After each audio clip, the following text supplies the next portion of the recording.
Who got rich off the 20-year war in Afghanistan? While millions of Afghans suffered and thousands of American soldiers lost their lives, a handful of people quietly made billions. Remember those heartbreaking scenes from Kabul airport? Chaos, desperation, people clinging to planes trying to escape. But while the world watched in disbelief, one man saw a business opportunity. His name was Eric Prince, the founder of Blackwater. He offered to evacuate people from Kabul, but only if they could pay $6,500 per person.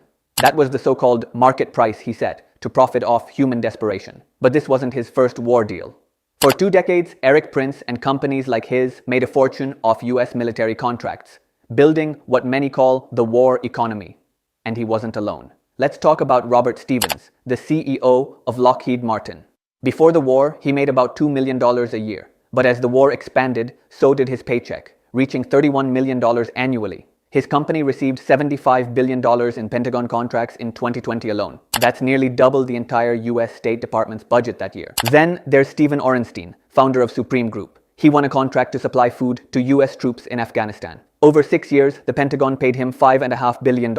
Even after being fined $389 million for fraud, he walked away incredibly rich. And finally, the lawmakers themselves.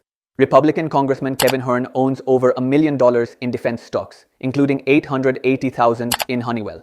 Senator Gary Peters, who sits on the Armed Services Committee, owns stock in Raytheon, another major weapons contractor. And yet, he voted to increase defense spending by $24 billion, more than even the president requested. So while America claimed it was fighting for freedom, politicians and corporations were cashing in. The Pentagon spent $14 trillion on the war, and almost $5 trillion of that went to private contractors. After 20 years, Afghanistan ended up almost exactly where it started. But for a select few, the war turned into the deal of a lifetime. Do you think the war on terror was really about security, or was it just about profit? Drop your thoughts below.